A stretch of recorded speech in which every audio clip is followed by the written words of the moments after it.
Hello Libra, Sun, Moon, Rising, and Venus signs. Kamusta kayo? Sana po ay nasa mabuti kayong kalagayan. Welcome back po sa Star Tarot.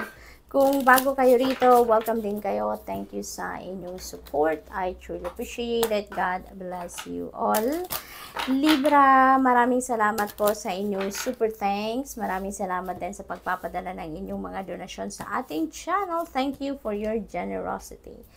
Napaka-powerful ninyo sa ngayon, Libra. Manifestation energy is in your horizon. Nasa mga kamay ninyo ngayon ang kapangyarihan, extrang kapangyarihan, extra spiritual power dito for you to manifest whatever it is that you want to manifest. Parang ngayon, ang kamay ninyo, kahit ano man ang hawakan ninyo dito sa ngayon, could be successful. Diba? Kung ano yung gagawin ninyo, sisimulan ninyong endeavor, proyekto, whatever it is na pagkakaabalahan ninyo ngayon, yan ay magka-come to fruition. Yan ang promise ng manifestation energy. So, you are very powerful at this time. Love, wow, maybe you are manifesting love, diba? Libra, maaring ito yung hinihintay ninyo. Maybe this is what you are working on, na magkaroon kayo ng pag-ibig sa puso ninyo. Maaaring pag-ibig ito para sa sarili ninyo. That could be self-love, no? Libra. Posible din na you are opening yourself, no? Your heart sa ngayon para naman sa pagmamahal ng iba, or muling pagmamahal, diba, ng ibang tao, or maybe you're also opening up yourself and your heart para tumanggap ng pagmamahal naman ng iba, no? Love is in the air, no? Love is in the air dito, whether that is love for yourself or love for other people, no? What else? We have new beginnings. Wow, napakaganda naman. So, new beginning energy is in your horizon as well. Maraming pagbabago kasi beginnings, may S plural form siya, kaya marami itong magbabago na sitwasyon sa buhay ninyo, no? Siguro dahil din dito yan sa manifestation energy. Maybe you are manifesting different things sa ngayon, mga gusto ninyong mangyari sa buhay ninyo, maybe they are coming your way na talaga.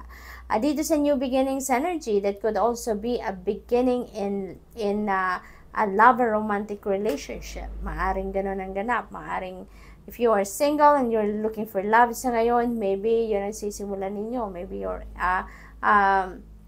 papasok na kayo sa isang romantic relationship, or maybe new beginning din ito related sa love, yung tawag dito, magko-commit naman din kayo sa person niyo in marriage. So, maaring ganon. It could be anything, depende sa inyong sitwasyon. It could be a new business venture, it could be a new home na pinatayo ninyo at uuwian nyo na. Maaring that is a new job somewhere else, diba? It could be anything, depende sa inyong sitwasyon. So, what else, Libra? We have there's something better na naghihintay sa inyo, kaya kung ano man yung mga pinamangarap ninyo na hindi nangyayari, hindi dumating, inaasahan ninyo, ina-expect ninyo na mangyayari pero hindi nangyari, don't worry, Libra, don't despair, you have nothing to worry about. There is a promise ang universe sa inyo that there is something better coming your way, diba?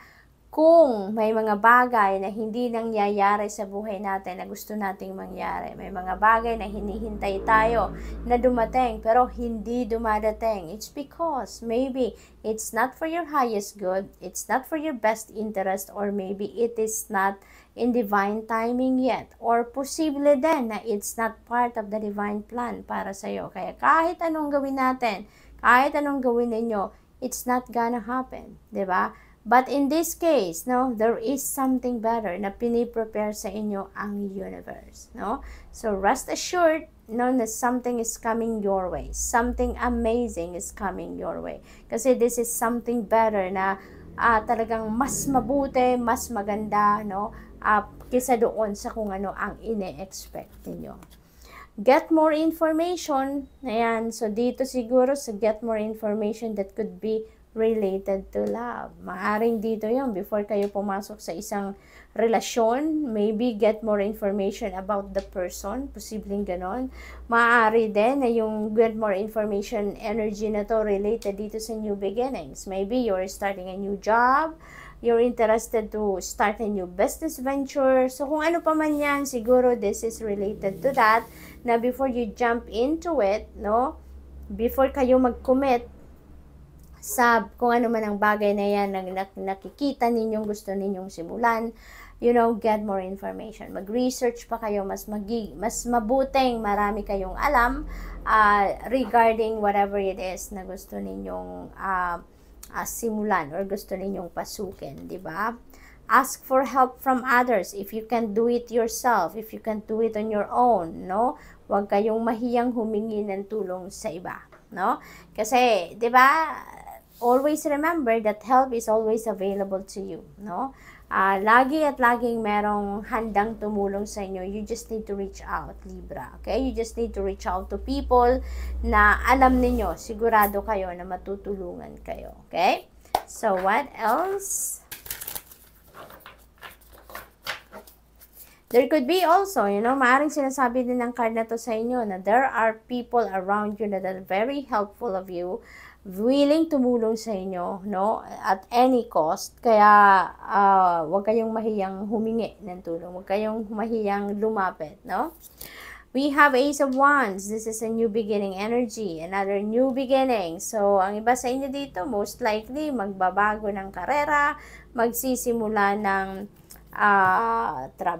bagong trabaho, bagong negosyo, siguro may mga magsisimula kayo ng mga bagong proyekto, maaaring along those lines, no, ang sisimulan ninyo dito. Whatever it is, no, nasisimulan ninyo dito, whatever it is that you're going to embark upon, parang sobrang excited kayo dito, no? You're very passionate about it. Excited kayo, napakataas ng confidence ninyo about this, no? So, good luck. Travel also is imminent for some of you, Libra. Maaaring yung gagawin ninyo sa ngayon is travel related, no? Maaring ganon ang ganap dyan. Wheel of Fortune, holy moly, Libra, napakasaya, napakaganda.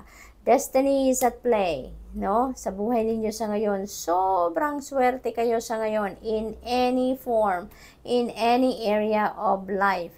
Wheel of Fortune is here in your horizon. Gusto sabihin nito, this is good luck and good fortune on your side. Kahit ano ngayon ang hawakan ninyo, siswertehin kayo. Nandito pa si manifestation energy. So, napaka-powerful talaga ninyo ngayon. Napakaganda ng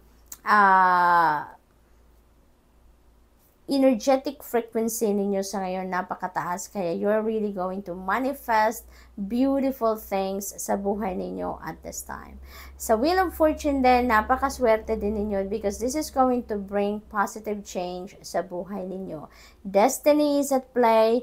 The universe is going to rearrange itself din dito para mas maging maayos, mas maging maganda ang inyong sitwasyon. Lalong-lalo na kung hindi masyadong maganda ngayon ang inyong sitwasyon.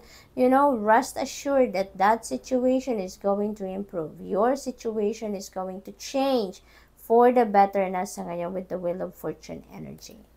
What else?